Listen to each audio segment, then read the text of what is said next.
muscles to shoot with power. All you need is technique. So is it true that you don't need big muscles to shoot with power? You just need technique? Well, it's half true, because technique is more important than strength is. However, being stronger will absolutely make you shoot with more power.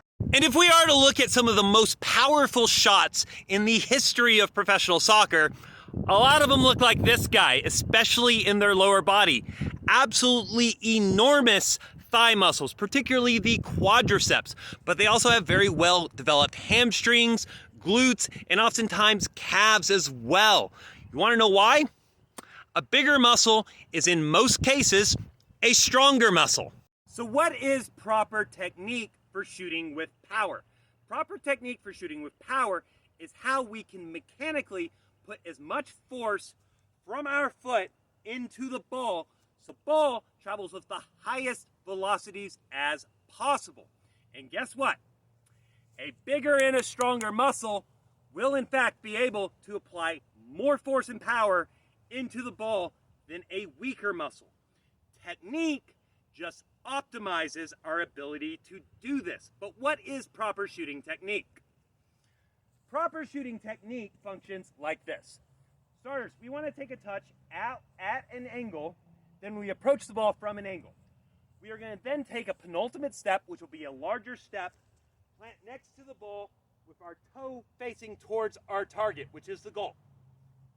We are then going to get our knee over the ball, point our toe down and lock our ankle, strike the ball in the middle of the ball with our laces, following through, landing on our kicking foot. The follow through is probably the most important part of this technique, because what that follow through allows us to do is it allows us to put our entire body's mass behind the ball and transfer as much energy as we can from our foot to the ball.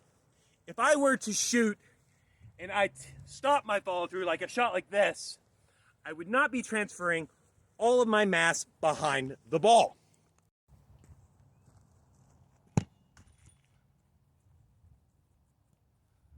And that is how you shoot with power. But in his video, he also does a curling shot technique. And how does that differ from just a regular power shot? And do we still want to produce maximum power on this curling shot? Oftentimes, yes.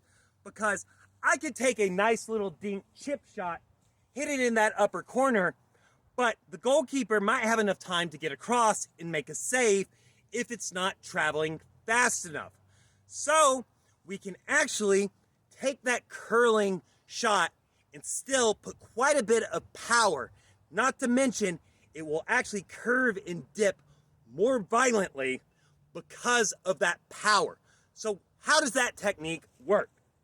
So the first part is the same. We're going to take a touch out at an angle. But when we approach the ball, we're still going to take a penultimate step. But we're going to be a little closer to the ball. And the reason for this is we're not going to be kicking with our laces, but more so the inside of our foot. And my plant foot is going to be facing actually outside of the goal because I'm trying to curl it into the goal. So I'm going to hit it with the inside of my foot on the outside of the ball. When I follow through, I'm going to come across, still landing on my kicking foot. And what this does is it causes the ball to have a diagonal spin like this, and that's how you get the curving and dipping motion that you want for a curling shot or a free kick. And that's how you shoot with power and curve with your shot. Strike through it and follow through, landing on your kicking foot. Now, here's the thing. Should you be lifting weights to get stronger to shoot with more power? Yes. However, that comes after mastering your technique. Soccer is mostly about your technical skills, so technique comes first. Your strength training is merely to supplement your technical skills. So how do we improve our muscularity to strike the ball harder? Well, mostly we are going to be focusing on strengthening our lower body muscles. So our muscles like our quadriceps, which through squats, lunges, and something like a leg extension or a sissy squat where you go down like that. But also we want to strengthen our plant leg, and how we're going to strengthen that is we're going to strengthen our glutes and our hamstrings through exercises like, once again, squats, but also deadlifts and Nordic hamstring curls. So if you have good technique and big and strong muscles, you're going to shoot powerful and more powerful than anyone else.